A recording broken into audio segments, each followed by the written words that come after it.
and welcome to another edition of Two Steps Ahead podcast, encouraging you to take your passion, make it happen, let yourself be great. I'm Son Edom.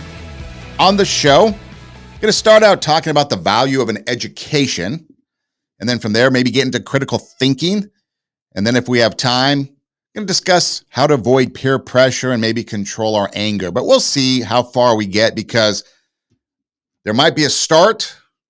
We never know where we're going to end up because this whole thing is a journey and not a destination. So welcome to the ride. So education, is it important to you? Do you value an education? Do you think it's important? Well, let's discuss some of the benefits to an education. Now, most of the time when I talk education here, I'm referring to a college education. However, you can replace university or college with trade school or even self-education, but it also depends on what you want to be in life and how successful you want to be, what your dreams, your goals, and aspirations are, what your journey is going to be. For example, if you want to be a doctor, if you want to be a lawyer, if you want to be a teacher, educator, you have to go to college or university and get a degree. That's just what society here in America demands. You have to have schooling. So therefore, you'd have to go to college or university and get a degree and then go from there. You might also have to take some certifications and other type of standardized testings, maybe your boards, if you're in medicine, right? Another exam. So there are reasons and things that you have to do and accomplish in the campus of education and academia, whether online or in school, that requires you to go to school. So keep that in mind as we talk about that. But again, it doesn't necessarily refer to having to go to a campus or to college university setting for education in general. But let's take a look at what going to college can do for you. Getting an education, let's just put it that way. Getting an education can do for you. First and foremost, you can earn more money. According to the U.S. Bureau of Labor Statistics, workers with a post-secondary degree typically earn more than those with just a high school education. If you have an AA, a 2-year degree from a community college, for example, you can make on the average $1,000 more per week. If you have a bachelor's degree, you can earn on the average $1,400 more per week. And then a master's degree, $1,700 more per week, and so on. So depending on what you're doing and where you're at, you can make more money with a degree than without. Now, granted, there are people who are uneducated that don't have a college degree that make a lot of money. There's a lot of people that have jobs that can make significantly more money if they stayed in that profession, maybe construction or maybe some sort of specialized industry, maybe security, for example, where you're maybe a bodyguard to celebrities, things that don't require an education, maybe police. Talked to a sheriff's recruiter one time, and he told me to tell students that if they want to be in law enforcement, getting a degree is a good thing, but you don't need one. But if you get a degree, don't get a degree in criminal justice, for example. Get a degree in English because you have to write a lot of reports. And so writing is important. Being able to write well, write your reports, communicate thoughts clearly. So that was his suggestion because at the academy, they will teach everything you know about law enforcement. So criminal justice and those type of classes aren't necessary. In fact, they might not be encouraged. But writing's important, and we'll get to that more in a little bit. But again, you can earn more money. If you are a teacher and you have more degrees or maybe more educational credits, I think they call them, the more money you make. Years experience plus education equals money. If you are obviously in the nursing field, your position as a CNA, which I think is the kind of the lowest level. I don't even think you need an education necessarily for that, but it's usually a lower pay, hourly pay. And then you have LVN, LPN, eventually an RN, and then maybe you go from there. And so an RN, I believe, is like a bachelor's level degree for registered nursing, right?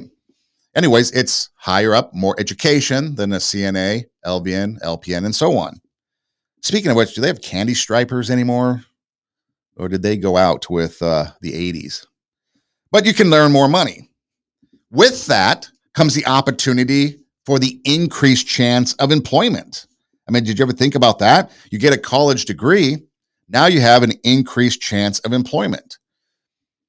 I went to trade school, broadcasting school, Hollywood Boulevard, on the corner of Hollywood and Highland, was a big bank building back in the day.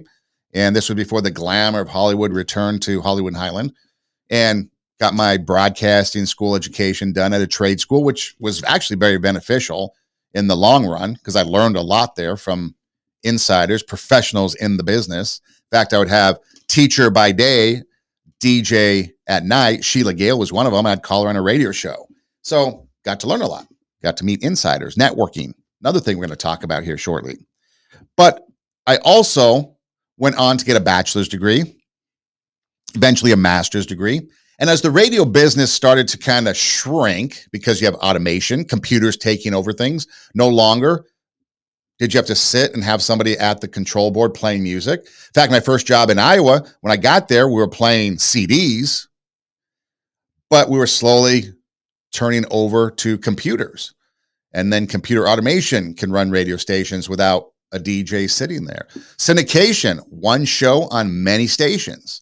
So it shrunk the jobs available in the radio business. So I went to school, got a master's degree, and opened up a door in education at the college level, community college level.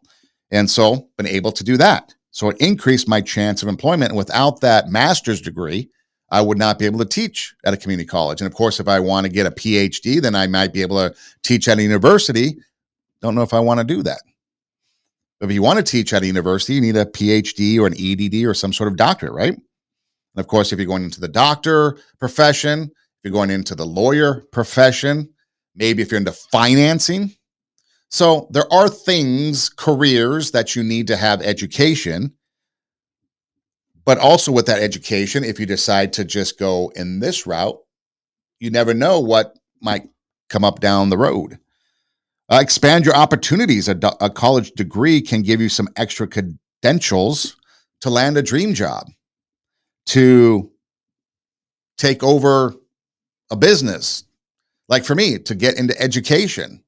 You never know what the education is going to provide, what the road of life is going to bring, and those opportunities for jobs that might not even be thought of yet. For example, depending on how old you are, if you're maybe a Gen Xer, I think, no cell phones, like no cell phones in the 80s. And so a job in the cell phone industry wasn't even thought of, right? But then all of a sudden cell phone technology came out, and now you could get a job at the cell phone company or cell phone repair. So the whole idea of cell phone computers, computers are everything now. In fact, the computers in our pocket on our cell phone, far more advanced than maybe the Commodore 64 or the Apple IIe or whatever you had back then. And so and you never know what the future is going to hold with technology. But by having a degree and being prepared and ready, it could expand your opportunities. It can prepare you for the future. Preparing you for the future could be something as simple as learning time management. I've got to study. I've got to turn in my assignments. I've got to keep track of deadlines. I got to enjoy a social life. Maybe if you're a little bit older, you have a family, maybe you have a job. So time management, balancing responsibilities, meeting a deadline, turning in professional work, following examples or following the rules. All this can prepare you for the future. Another thing a college education can do is build new relationships, especially if you are on campus or in a classroom type environment. You can meet different people. You can network, maybe connect with people that are like-minded in a business field or a career field, and you stay in touch, and maybe those open opportunities. A lot of businesses, a lot of fields are who you know. Think of politics. Politics is all about who you know. Radio is all about who you know. Education, yeah, you can get in on education based on your merits, your academics, your resume. But then at some point to get ahead, it's about who you know, knowing people. I know all kinds of people that advanced in their careers because of people that they've known. The other thing too is that it helps achieve your personal goals. The personal goals might be whatever your personal goals are. Maybe it's to feel more confident when you're out in public. Maybe it's to be able to speak better with more intelligence. Maybe it's learning to be a critical thinker. Maybe it's a better writer. Whatever your personal goals might be in life, college academics can help you get there because there are a lot of requirements that can push you in areas of self-development, in self-growth, in growth mindset, all those things. And that just makes a difference in life because a lot of times the people that run the businesses are college educated. The people that are maybe educating the next generation. I mean, I think of all the first year or first generation college students that I've taught over the course of the past 10 years or so. It's the first people in their family. They're immigrants from another country and their first time college students. Yeah, it's quite an honor to be able to teach them. But then you're also able to give back through donations to charitable organizations and volunteer and more likely to vote and help other people. So going to college can make a huge difference in a person's life. Not only more money and increased employment opportunities, but expanding opportunities that you might not even know are out there yet. You're actually preparing for the future. You're meeting new people and having that influence, maybe that positive influence, building those support group, a professional support group of people around you, like we always talk about. You're achieving your personal goals, and eventually you're making a difference. But the main thing that college can really do, and why I think it's important, and especially if you have the opportunity to go away to college, maybe at least for a year. I've known many, many students that went away to college out of high school. Maybe it was just for a year. Maybe it was all 4 years. But they went away because it changes you. It gives you more responsibility. You have to figure out life. You have to make it or break it kind of on your own, but in a safer environment like on a college campus. And so you can grow and you can expand yourself. You can kind of find who you are, as they say. But here's Jordan Peterson, and this is really what an education can do for you. No one ever tells students why they should write something. It's like, well, you have to do this assignment. Well, why are you writing? Well, you need the grade. It's like, no, you need to learn to think. Because thinking makes you act effectively in the world. Thinking makes you win the battles you undertake. And those could be battles for good things. If you can think and speak and write, you are absolutely deadly. Nothing can get in your way. So that's why you learn to write. It's like, and I can't believe that people aren't just told that. It's like, it's the most powerful weapon you could possibly provide someone with. And I mean, I know lots of people who've been staggeringly successful and watched them throughout my life. I mean, those people, you don't want to have an argument with them. They'll just slash you into pieces. And not in a malevolent way. It's like, if you're going to make your point and they're going to make their point, you better have your points organized, because otherwise you are going to look like and be an absolute idiot. You are not going to get anywhere. And if you can formulate your arguments coherently and make a presentation, if you can speak to people, if you can lay out a proposal, God, people give you money, they give you opportunities, you have influence. The ability to think, to speak, to write. If you can do that, you're unstoppable. A powerful weapon to be able to think, speak, and write. I mean, look at social media and all the dumbness that is presented on social media. People can't write. They can't think. Every inane thought that comes across their brain, they put down there and they think it's a good thing. Tried to have a conversation on social media with somebody, and you're kind of pontificating this Caitlin Clark versus Pete Maravich thing. The guy was completely unimaginable in his conversation. So much so that I just deleted my whole content off of that thread because it was just dumb. There was no engagement. So just because you think you know something, just because you think it's up here, you might not be able to get it out in a coherent way. And in the professional world, the business world, the education, the hospitals, the lawyer, the courtroom, could you imagine?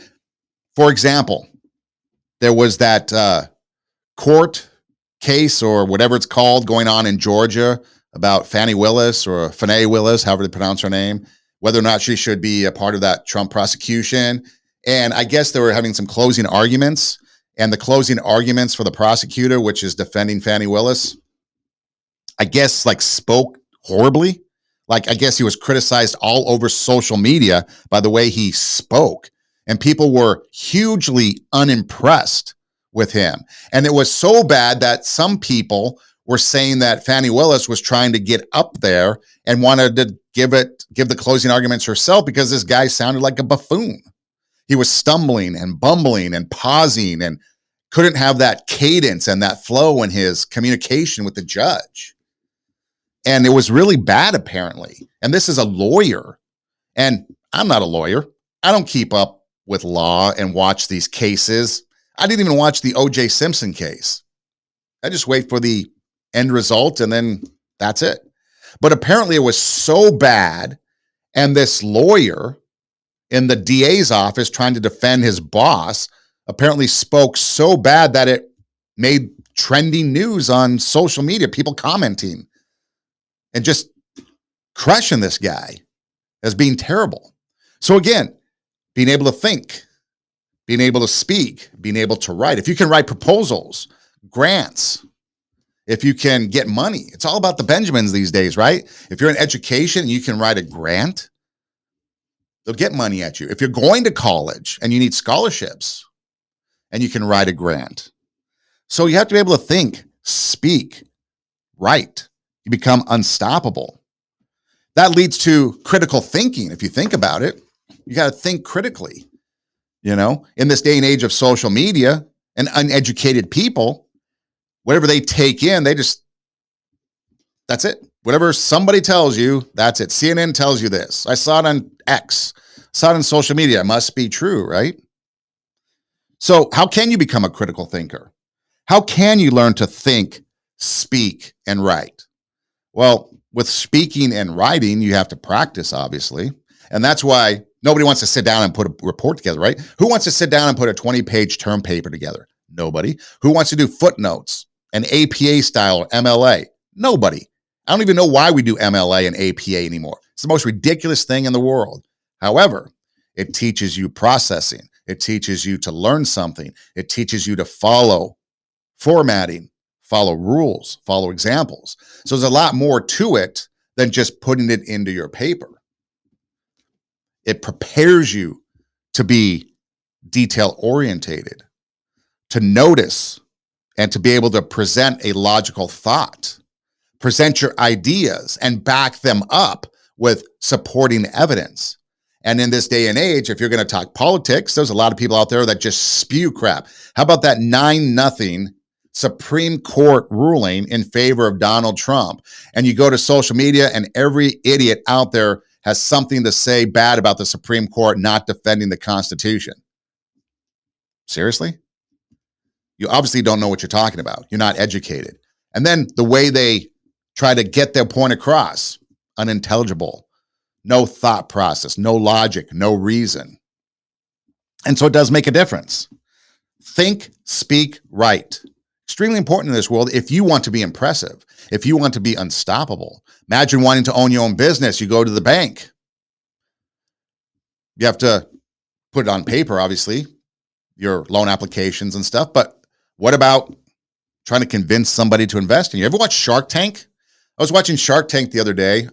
Don't know why it came on, but the presentation was so bad that the sharks, Mark Cuban and the others, basically told them that your presentation is terrible. I wouldn't invest in you just because of your presentation. Now, granted, it's TV, so scripted, not scripted, you can argue that.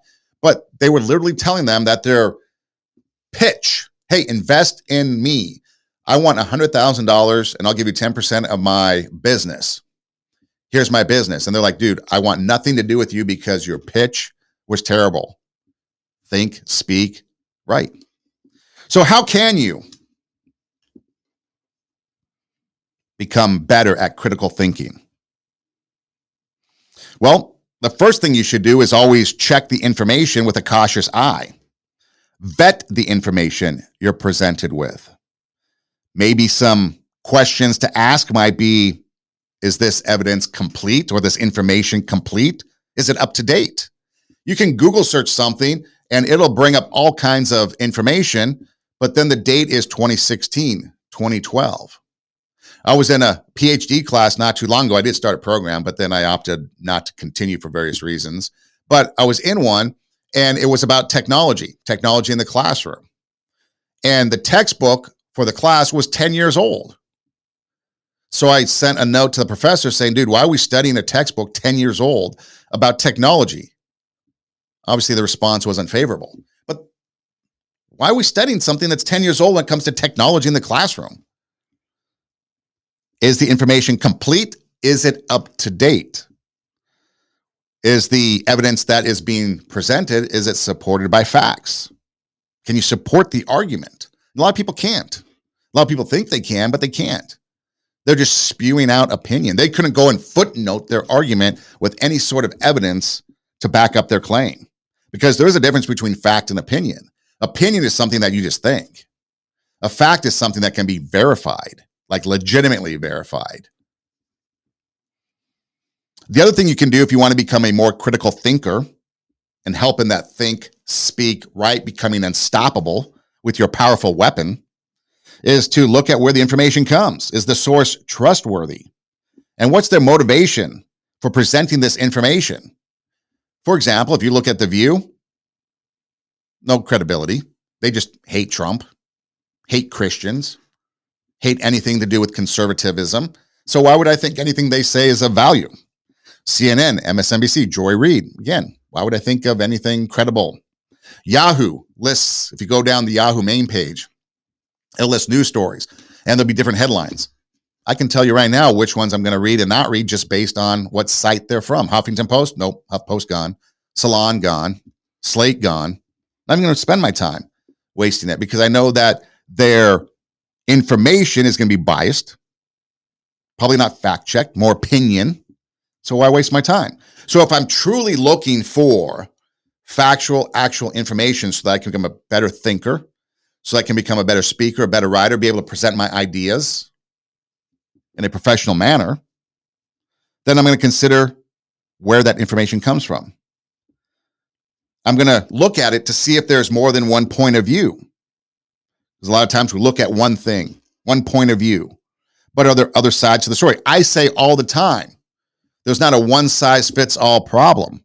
I mean, a one-size-fits-all, well, it's not a one-size-fits-all problem, but a one-size-fits-all solution to problems. Look at anything, and you have to look at it through multiple perspectives.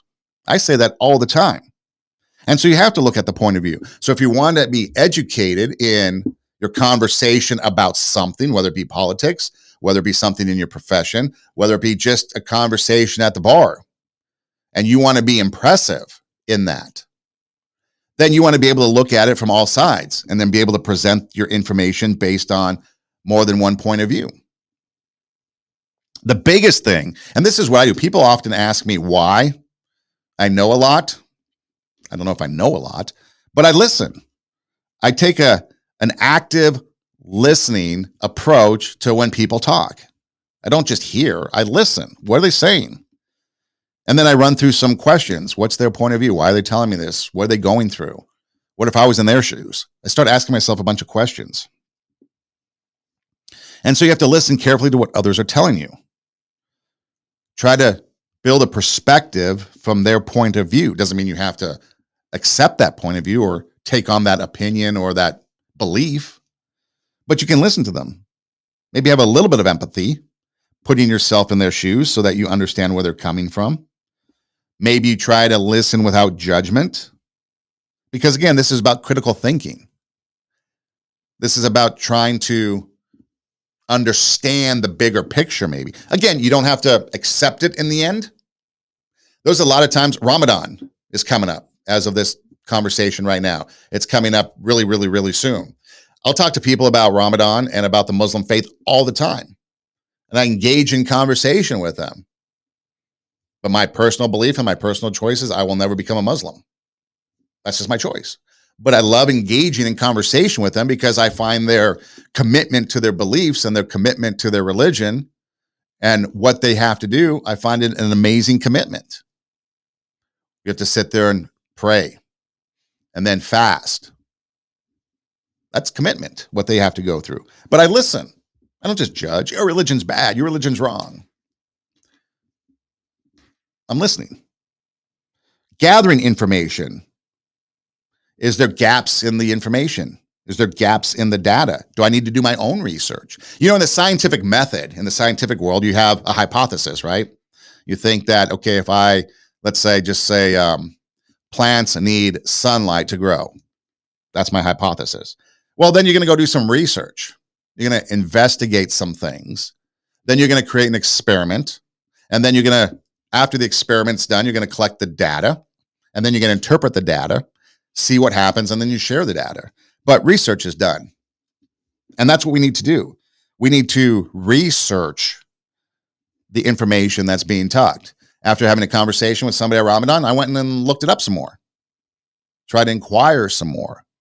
And as an instructor, sometimes I'll be in a high school, sometimes in middle school, sometimes college. I have to understand and realize that at middle school, for example, there could be some young Muslim kids in Ramadan that aren't eating lunch. Or they have to get up and leave and go prayer time. I have to understand that so that I know that maybe this is why they are a certain way. Why is this kid just up and leaving? Instead of shouting him down in the hallway, get back into class, I understand that his faith is requiring him to leave. But you got to do some information. You got to gather. Maybe ask a lot of questions. I love asking questions because it's curiosity. They say curiosity killed the cat, but actually curiosity is key to critical thinking. The who, what, when, where, why, how. Who, what, when, where, why, how. Some questions that you can ask. Hey, why do you believe that? What do you do to prepare for Ramadan? How do you get through 14 hours of fasting? What can be done if you get hungry? Just an example to continue on with that train of thought. But yeah, ask questions. Try to find out more information. The more you know. I deal with a lot of students from international students from other countries. I love talking to them about where they're from, what their country's like. It's just curiosity, but it helps you have an understanding for international students. So ask questions. What if it's what if it's a toughie like abortion or LGBTQ, LMNOP?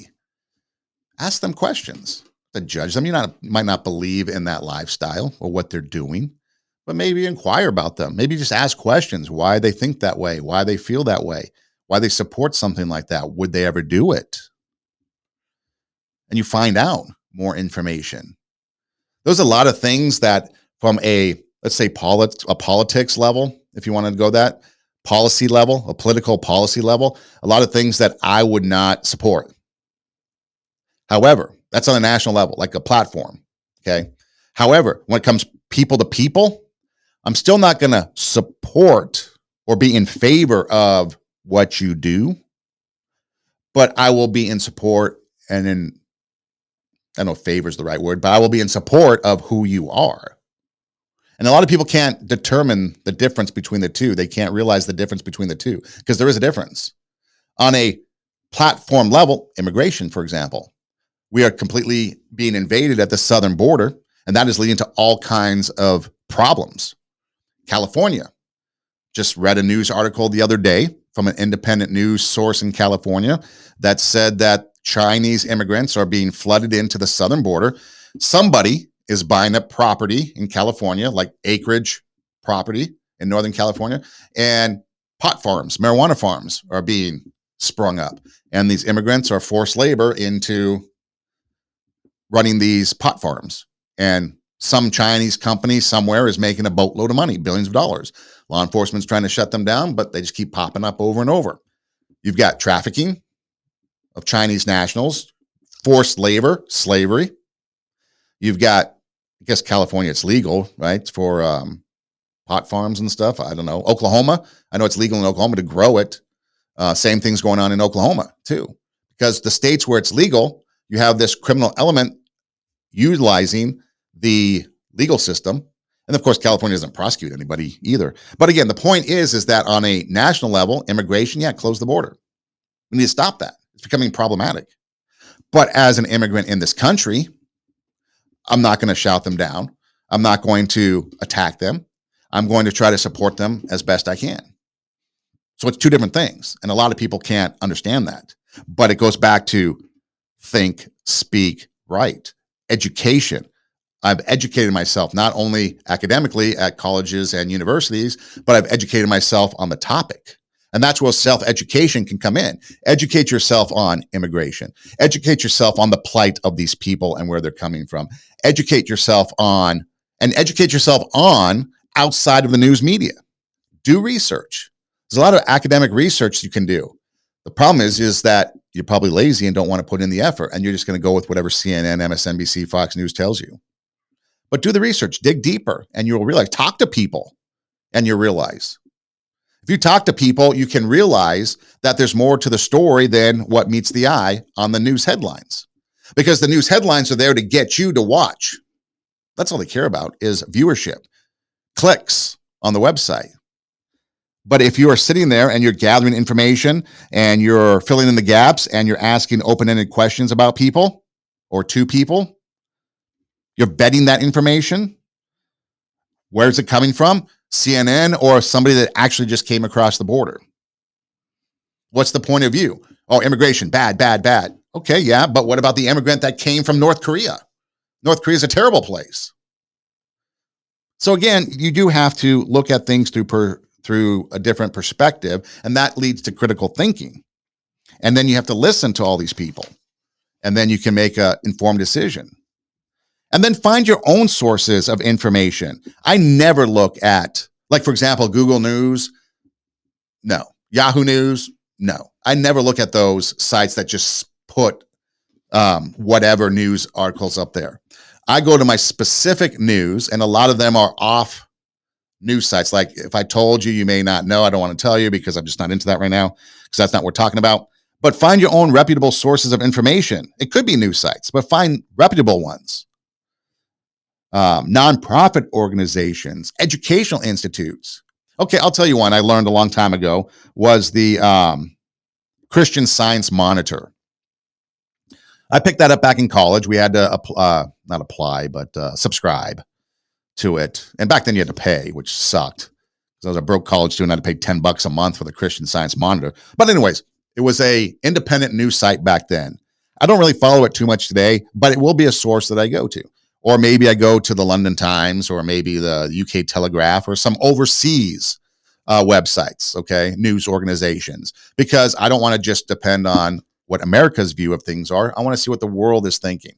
Maybe I watch BBC World, where the newscaster or the presenter is in London or maybe India or some other country, and you can see what the perspective is from there. So again, I'm finding reputable sources of information outside of my realm and trying to gather the nuggets that they're putting out there.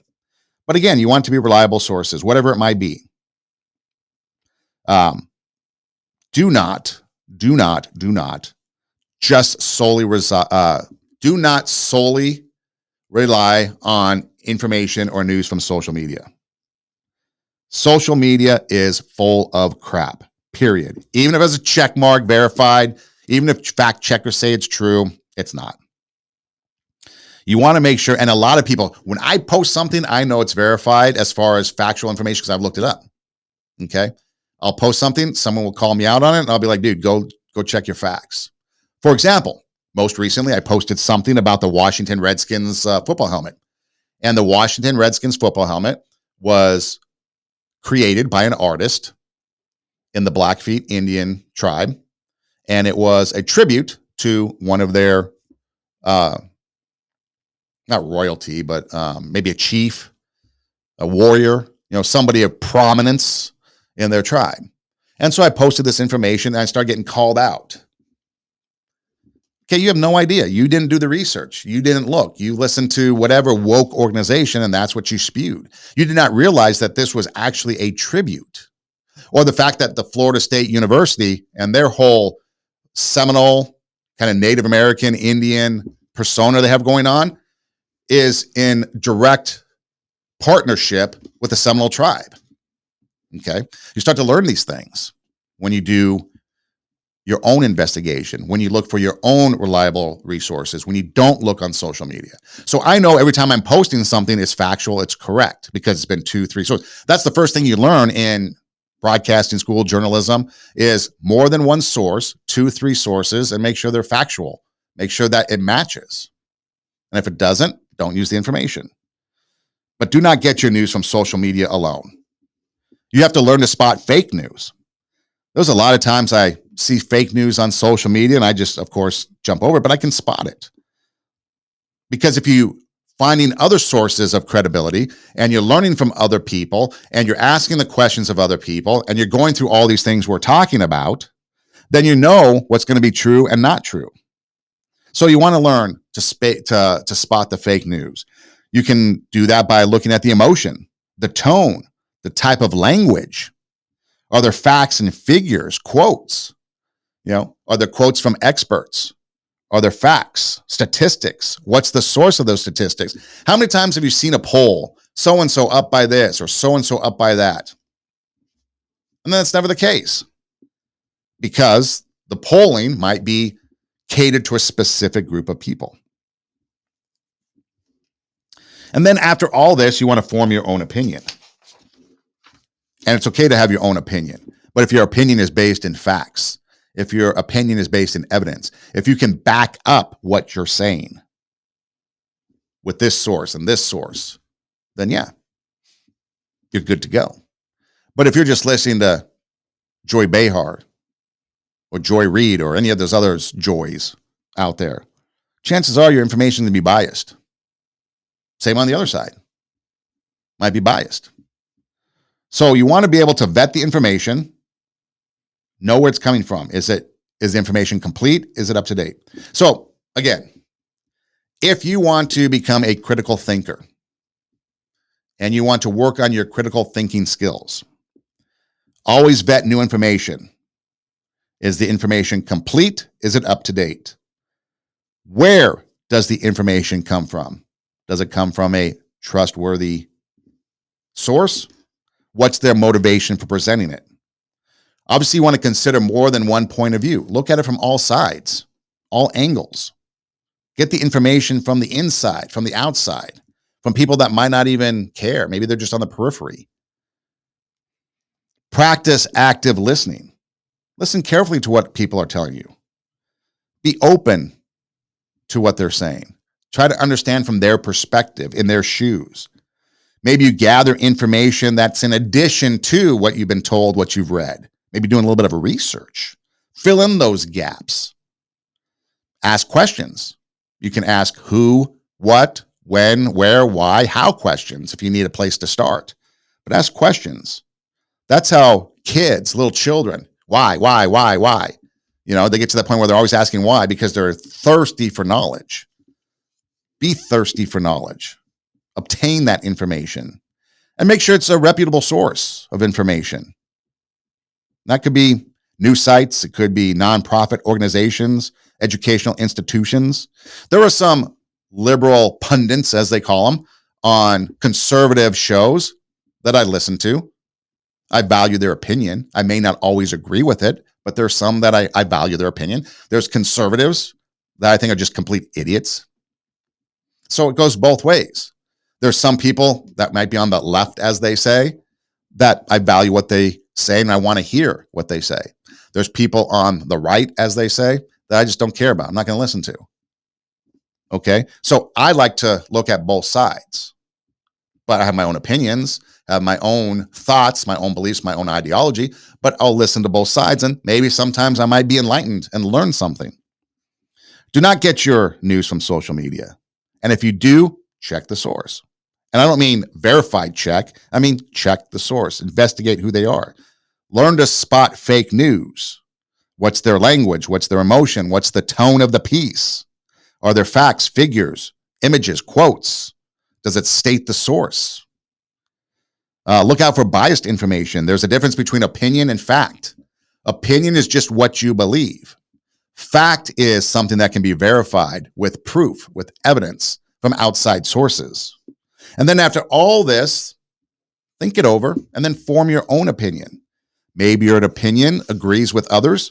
Maybe your opinion is a little bit more independent on your own, but form your own opinion. Now, when you get out there, now you can speak with authority, speak with intelligence. You can write with authority. You can write with intelligence. You can have confidence in your beliefs. You can have confidence in what you're putting out there in the public sphere and know that this is where it came from. And when someone challenges you, you have the ability to push back because you know where it comes from. And now you're becoming a critical thinker. Have you ever been peer pressured into something? Maybe peer pressured into believing something, voting a certain way, doing something maybe you didn't want to do, or maybe you're peer pressured into a good thing. Get on stage and sing. You're a good singer. Hey, you would be good at doing this job. You should apply for it. But when it comes down to it, what exactly is peer pressure? So peer pressure is being pushed to make a decision, whether right or wrong, by one's peers. Simple as that. And peer pressure can be good, can be positive, like encouraging someone to audition for a school play or to try out for a sports team. And it can be negative as well. We often think about peer pressure in a negative way because of the word pressure. The pressure to conform, the pressure to engage in risky behaviors. And peer pressure can be explicit, like asking someone to experiment with drugs or alcohol, or it can be implicit, like feeling pressure to have sex because of this sort of unspoken expectation, or because of the sense that everybody's doing it. So, have you been peer pressured? Do you feel peer pressured at work, at home, in your community? It's not just for kids, adults. I know a lot of adults that have been peer pressured into thinking a certain way, doing something, attending something. So, when it comes to peer pressure, what is it? How can we overcome it? What are the things behind peer pressure and peer pressureism? Well, the first thing you look at is identity. A lot of times people want to be a part of a group, want to be on the in crowd, and so they might put their beliefs aside or their convictions aside and do something they don't want to do to be a part of the group. In Hollywood, you read a lot of stories of celebrities that admitted that Hollywood might be full of conservatives, a lot more than we think, but they'd rather have the lifestyle of a celebrity and an actor, and so they suppress their beliefs and ideology so that they can stay with the in crowd of Hollywood, and so they go along with some of the stuff that Hollywood tells you have to go along with. But succumbing to peer pressure may result in you compromising your values, your interests, your identity, so that you can fit into a particular group. Just the facts. That's what it's all about. So how can you avoid that? How can you avoid losing your identity, giving up whatever you believe, your convictions, your ideology, your values, to be able to do something? First of all, it takes a very strong person and a strong character. But you got to know yourself. You have to understand your values, your goals, and your boundaries, and know that they are essential. Because if you have a strong sense for self-worth, self-value, the chances of you succumbing to peer pressure drop. Now, I've been fortunate enough for some reason throughout my life to have enough self-confidence, self-awareness to never really succumb to peer pressure. Not the bad kind. You know, good peer pressure. Hey, you want to go on a roller coaster ride? No, I don't want to. Come on, let's go. Okay, maybe that's peer pressure and you give in and then you go on the roller coaster ride even though you really didn't want to. Okay, just a simple example. But yeah, so we all give in to the peer pressure at a certain time. But when it comes to some of the more important things, you got to know yourself. What do you believe? Why do you believe that? Are you going to stand firm in that belief? Is your belief correct? Maybe being persuaded to something other than what you believe could be a good thing at times. But again, you got to know yourself. You got to realize, is there conflict in relationships? If you give in to peer pressure, how's that affecting your relationships? with your family, your friends, other people. Maybe you make choices that other people disapprove of. I know a lot of people are accepting of marijuana, and it's becoming more and more prominent, accepted, not as negative as it once was, although I still believe that the end result is bad and that nothing good comes from it. But I'm becoming more and more in the minority.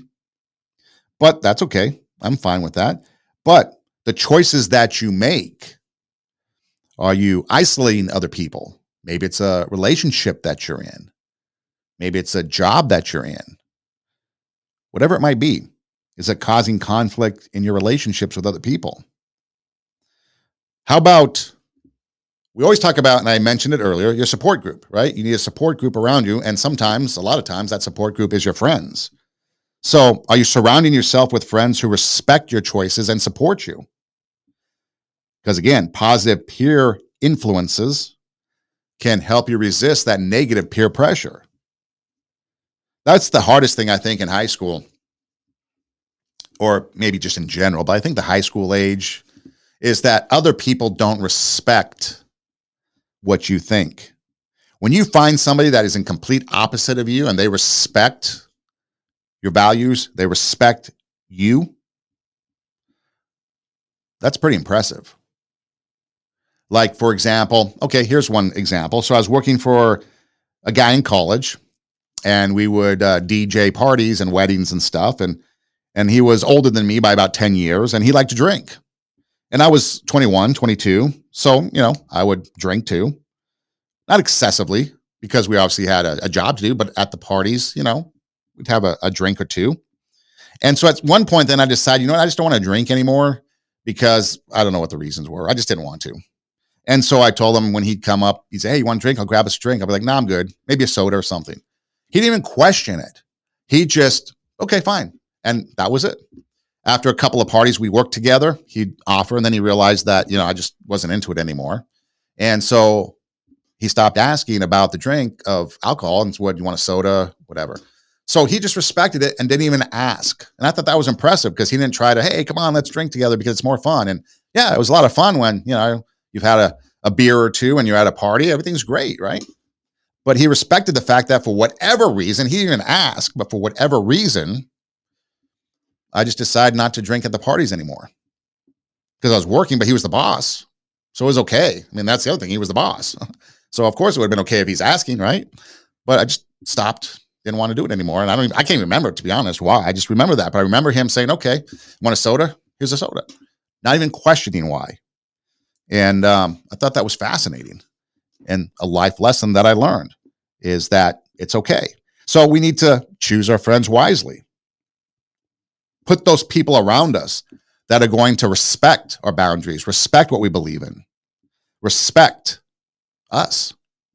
Maybe we need to practice assertiveness and say no. That's just a good thing to learn altogether. But especially in peer pressure, you want to do something? No. And in relationships, no means no, right? Say no. In fact, I was looking through some research for peer pressure, and there's all kinds of stuff out there. A lot of it not so good, but there was a man on the street type of interview with a bunch of kids, high school, I think. And I thought about playing it, but it just doesn't add value. But here's the one thing that it did touch on, because they asked them, "Do you feel like you're peer pressured?" And it was no, no, no, no, no. And then eventually it was like, "Well, only in this case, like doing good things. Like I got friends, they want me to sing, so I would do good peer pressure stuff." And then it got into relationships. And then it really changed into the sexualized relationship, that a lot of girls felt pressured into sexual relationships to fit in, whether it be their friends doing it, so they want you to do it so they can all do it together, or the relationship, the boy wanting to peer pressure the girl into having sex. So that was the one area that a lot of peer pressure was felt by young kids. Say no. Be adamant in that no. No, I'm not doing that. And then if you surround yourself with wise, friendly people, then they're going to respect that. But be assertive. Say no. With anything we do, have an exit strategy. Plan ahead. If you're going to encounter peer pressure, how can I get out of it? Have an excuse ready. Have something ready. Nowadays with cell phone technology, if you're in a situation, you can always just excuse yourself to the bathroom, text a friend, hey, call me in 5 minutes, tell me you need me. You go back out there, phone rings, hey guys, I got to go, my friend needs me. There's a lot of ways that you can get out of something nowadays, but have an exit strategy, plan ahead. See, we talked about education a little bit ago, right? So we can think, we can speak, we can write, critical thinking, powerful tool. We're unstoppable. It goes with this too. If we're educated and we're thinking ahead of time, we have an exit strategy. Maybe we don't put ourselves in that situation to begin with, but we have an exit strategy. We're thinking ahead. We're considering the consequences. This is probably one of the biggest things that I do in life is I think ahead. I don't know why I do it. Sometimes it sucks because it kills my fun, kills my buzz, but I'll think ahead of the consequences of whatever I'm doing, the long term, the short term. And then I'll be like, yeah, I'm not doing that. And that might have been the consequence or the thought process back with the partying, going to the DJ, partying, the DJ and the parties and the weddings is what I'm trying to say. Of not doing it was maybe the consequences of maybe getting pulled over, even though I'm sober, but they still don't give them a reason to pull you over, to give you a DUI type of thing. But thinking ahead of the consequences. What's the big picture? What's the little picture? How's it going to affect everybody involved? How's it going to affect other people in my life? Okay. So these are some things that we can do to kind of avoid peer pressure. Build confidence in yourself. Work on your self-esteem. Validate yourself. Avoid risky behavior. Don't let peer pressure get you into risky behavior situations like DUI, reckless driving, speeding. I think one of the things when you first learn to drive, it's your friends telling you go faster, or put you in some situation that's unsafe.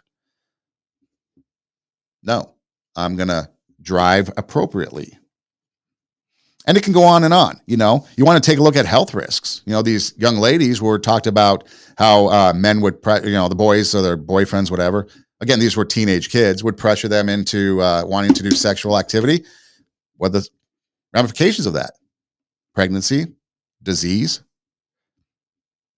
There could be other risks involved if you engage in something. DUI, loss of job, cheating, academic death, legal issues, long-term consequences that you might not even be aware of, maybe a negative impact on your mental health. So succumbing to peer pressure can have a lot of different consequences, but it basically comes down to losing yourself because now you have given up yourself to be a part of this group's identity, and you don't want to do that. So know yourself, choose your friends wisely, practice assertiveness in saying, no, I don't want to do it, and stand your ground. Maybe have an exit strategy. Think ahead what are the consequences of some of these things that are going on. Find a support group. I think there was, I don't know if it was, it's not a joke, but I don't know if it was a meme at one time or whatever it was, but it was this idea that when you go out on a first date, the girl's friends are somewhere in the restaurant spying on you to make sure they're okay. But you're thinking ahead. You're having a plan, an exit strategy in case things go bad. Don't put yourself in certain situations. Think of the consequences. But then you can also build confidence in yourself, knowing who you are, what you are. And just because everyone else says do it, you're like, no, I don't want to. And you're fine with that. That's building strong character. And again, it goes back to educating yourself. Learn about the risks and consequences associated with certain behaviors. Substance abuse. I've had people offer me marijuana a lot. No, I've never done any marijuana. I've never done any drug. I've been offered drugs. Never done it. Didn't want to. Because the long-term risk, the short-term risk, the consequences, nothing positive comes from it. So don't do drugs. Because it has a negative impact on my life. Plain and simple. And so I don't do it. But again, that's me knowing myself. That's me being confident. That's me being assertive. That's me knowing who I am. And if you do that, then you can avoid the pressures of your peers. Finally, if you are being pressured by your peers, you probably need to get new peers because your peers should not be pressuring you into doing anything that's going to adversely affect your life. Period. Now, your peers might pressure you into doing things that are going to be beneficial for your life. Apply for the job. You should go on stage and sing a karaoke because you're great at it. Learn an instrument. Be a parent. Maybe date this person. Apply for this job. Whatever it might be, they might be putting pressure on you and pushing you to do something that's going to better your life. But if peers are pressuring you to do something that's going to adversely affect your life, then you need to look at your peers and find new peeps to hang out with. And that's just a fact. This is Two Steps Ahead podcast, encouraging you to take your passion, make it happen, let yourself be great. I'm Son Edom. Our website, radiowarp.com. That's radio, W-A-R-P, radiowarp.com. Lots of things on there. You can click on the show logo and all of our podcast episodes pop up. You've got video. You can click the video and watch the shows. There's also a Rumble page that will take you to shows, past shows as well. There's an orange banner that goes across kind of the center of the page. That's our SoundCloud page, our audio version. You can click on that, takes you to our SoundCloud page. You can download episodes, take them with you on the go. So our website, radiowarp.com, W-A-R-P, radiowarp.com. You can also listen live. Got a live streaming station with some podcasts, some music, some good stuff. So lots of good things on radiowarp.com. Social media, TWO, Two Steps Ahead podcast, Instagram, Facebook. Check us out. You can Instagram, DM me if you need to. You can check out our shows and content there. Our email, twostepsaheadpodcast@gmail.com. And again, two is TWO. twostepsaheadpodcast@gmail.com. Reach out. Let me know what you're thinking. Let me know what your thoughts are on the show. Let me know if you need help, assistance, need to get in contact with people, whatever it might be. Just know that I'm a resource. I'm a source that you can reach out to. If you need someone to listen, someone to vent, questions about peer pressure, education. I think I should go into a career of academic advisement because I seem to do it a lot. But anything like that, reach out and let me know, because there's always somebody. I don't want you to think that nobody is there. That should never be a thought, because I'm there. Two Steps Ahead podcast@gmail.com. Instagram DMs, Two Steps Ahead podcast. Facebook, Two Steps Ahead podcast. My personal page, Edom Rocks, EIDEM, ROCKS on Instagram. I'm easy to find. You can also do an internet search of Two Steps Ahead podcast, and everything pops up there as well. And listen to the show anywhere you listen to podcasts. So easy to find. So as you move forward, educate yourself, whether it be book smarts, street smarts, whatever. Educate yourself. Become better critical thinkers, because the more critical thinking you do, the more educating you do, the better speaker, the better writer, the better thinker you become. You become a powerful weapon, and that powerful weapon is unstoppable. Again, Two Steps Ahead podcast. I'm Son Edom. Hey, thanks for listening. Do tell a friend. And until next time, God bless.